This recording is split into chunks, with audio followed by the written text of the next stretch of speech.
سورہ البقرہ رکوع نمبر 24 تلاوت. يسألونك عن الأهلة قل هي مواقيت للناس والحج وليس البر بأن تأتوا البيوت من زهورها ولكن البر من اتقى وأتوا البيوت من أبوابها واتقوا الله لعلكم تفلحون وقاتلوا في سبيل الله الذين يقاتلونكم ولا تعتدوا إن الله لا يحب المعتدين وقتلوهم حيث ثقفتموهم وأخرجوهم من حيث أخرجوكم والفتنة أشد من القتل ولا تقاتلوهم عند المسجد الحرام حتى يقاتلوكم فيه فإن قاتلوكم فاقتلوهم كذلك جزاء الكافرين فإن انتهوا فإن الله غفور رحيم وقاتلوهم حتى لا تكون فتنة ويكون الدين لله فإن انتهوا فلا عدوان إلا على الظالمين الشهر الحرام بالشهر الحرام والحرمات قصاص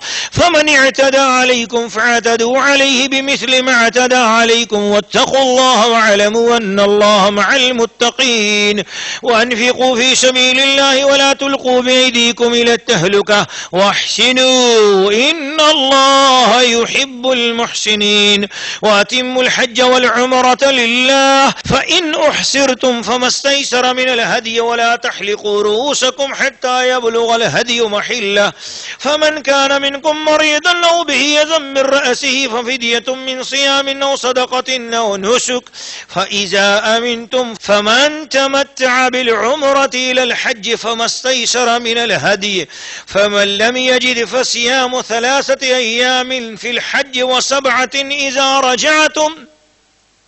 تلك 10 كاملة ذلك لمن لم يكن أهله حاضر المسجد الحرام واتقوا الله واعلموا أن الله شديد العقاب. سورہ البقرہ رکوع نمبر 24 ترجمہ کنز الایمان. تم سے نئے چاند کو پوچھتے ہیں، تم فرما دو وہ وقت کی علامتیں ہیں لوگوں اور حج کے لیے، اور یہ کچھ بھلائی نہیں ہے کہ گھروں میں پچھیت یعنی پچھلی دیوار توڑ کر آؤ. ہاں، بھلائی تو پرہیزگاری ہے، اور گھروں میں دروازوں سے آؤ اور اللہ سے ڈرتے رہو اس امید پر کہ فلاح پاؤ، اور اللہ کی راہ میں لڑو ان سے جو تم سے لڑتے ہیں، اور حد سے نہ بڑھو، بے شک اللہ پسند نہیں رکھتا حد سے بڑھنے والوں کو. اور کافروں کو جہاں پاؤ مارو اور انہیں نکال دو جہاں سے انہوں نے تمہیں نکالا تھا، اور ان کا فساد تو قتل سے بھی سخت ہے. اور مسجد حرام کے پاس ان سے نہ لڑو جب تک کہ وہ تم سے وہاں نہ لڑیں، اور اگر تم سے لڑیں تو انہیں قتل کرو. کافروں کی یہی سزا ہے. پھر اگر وہ باز رہیں تو بے شک اللہ بخشنے والا مہربان ہے. اور ان سے لڑو یہاں تک کہ کوئی فتنہ نہ رہے اور ایک اللہ کی پوجا ہو. پھر اگر وہ باز آئیں تو زیادتی نہیں مگر ظالموں پر. ماہ حرام کے بدلے ماہ حرام اور ادب کے بدلے ادب، ادب کے بدلے ادب ہے. جو تم پر زیادتی کرے اس پر زیادتی کرو اتنی ہی جتنی اس نے کی، اور اللہ سے ڈرتے رہو اور جان رکھو کہ اللہ ڈر والوں کے ساتھ ہے. اور اللہ کی راہ میں خرچ کرو اور اپنے ہاتھوں ہلاکت میں نہ پڑو، اور اپنے ہاتھوں ہلاکت میں نہ پڑو، اور بھلائی والے ہو جاؤ، بے شک بھلائی والے اللہ کے محبوب ہیں. اور حج اور عمرہ اللہ کے لیے پورا کرو. پھر اگر تم روکے جاؤ تو قربانی بھیجو جو میسر آئے، اور اپنے سر نہ منڈاؤ جب تک قربانی اپنے ٹھکانے نہ پہنچ جائے.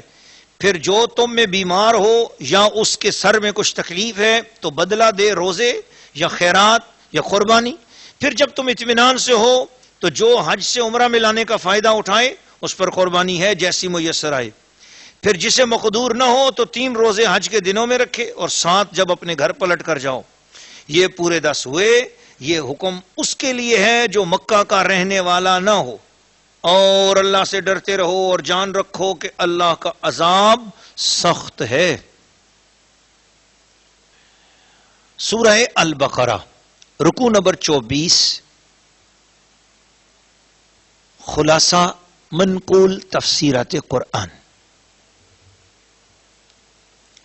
ناظرین و ناظرات اور سامعین و سامعات، اللہ کا پاک کلام بڑی محبت سے اور پیار سے اور عقیدت سے سننے والے خواتین و حضرات، یہ سورہ البقرہ ہے جس کی آیت نمبر 189، 189۔ اس کا شان نزول، یہ آیت حضرت معاذ بن جبل اور سالبہ بن غنم انصاری رضی اللہ تعالی عنہما کے جواب میں نازل ہوئی۔ انہوں نے نبی اکرم صلی اللہ علیہ وسلم سے دریافت کیا کہ یا رسول اللہ صلی اللہ علیہ وسلم، چاند کا کیا حال ہے؟ یہ جو پہلے دن کا چاند نکلتا ہے، ابتدا میں بڑا باریک ہوتا ہے، پھر روز بروز بڑھتا ہے یہاں تک کہ پورا روشن ہو جاتا ہے، پھر گھٹنے لگتا ہے یہاں تک کہ گھٹتا ہے تو پہلے کی طرح باریک ہو جاتا ہے، ایک حال پر نہیں رہتا۔ اس سوال سے مقصد چاند کے گھٹنے اور بڑھنے کی حکمتیں دریافت کرنا تھا، اور بعض مفسرین کا یہ خیال ہے کہ سوال کا مقصود چاند کے اختلافات کا سبب دریافت کرنا تھا۔ تو اللہ کریم نے ارشاد فرمایا، یسألونک عن الاہلہ، اے محبوب آپ سے فتویٰ پوچھتے ہیں، آپ سے سوال کرتے ہیں نئے چاند کے حوالے سے۔ ہلال کہتے ہیں، اہلہ ہلال، پہلے دن کے چاند کے حوالے سے۔ قل،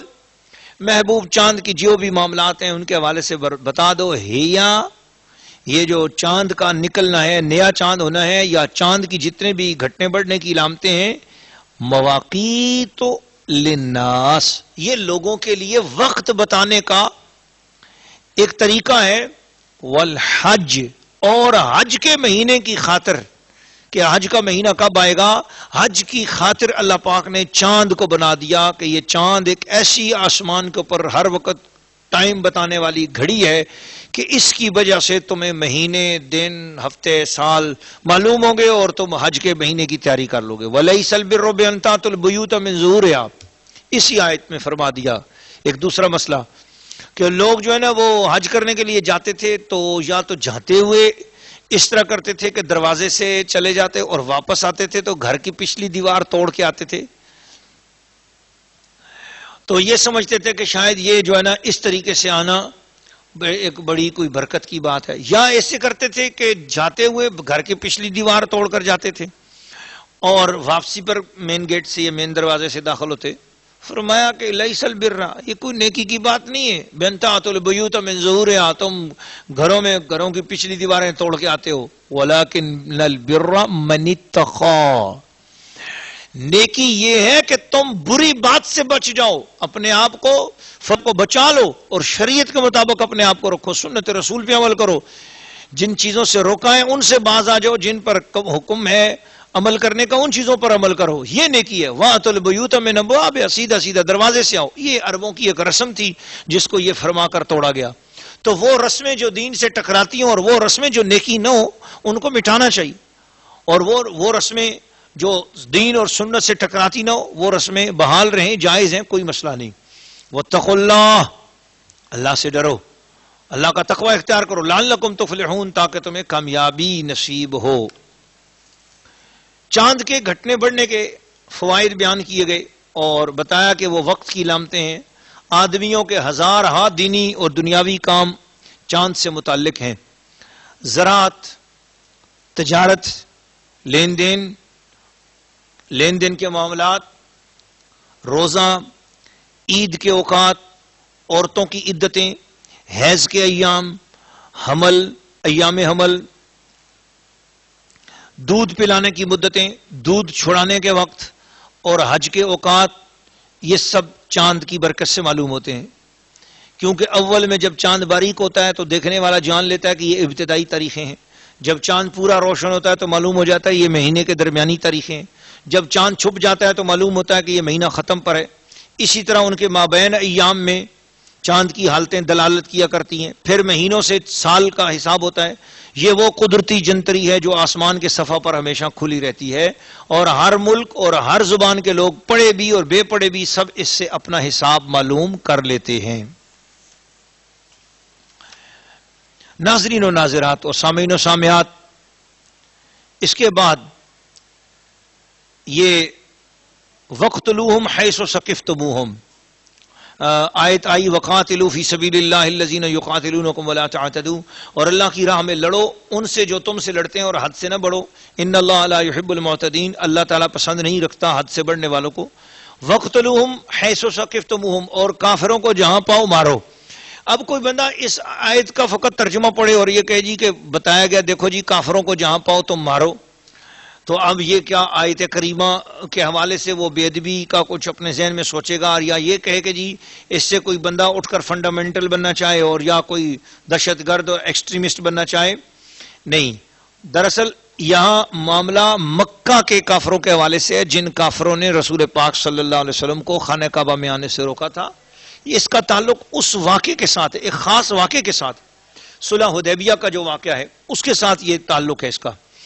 کہ جن لوگوں نے اے محبوب اور اے مسلمانوں تمہیں خانہ کعبہ میں آنے سے روکا، جب وہ تمہارے ساتھ اگر خانہ کعبہ میں لڑیں، اور مسلمان ڈر رہے تھے جب اگلے سال جا رہے تھے،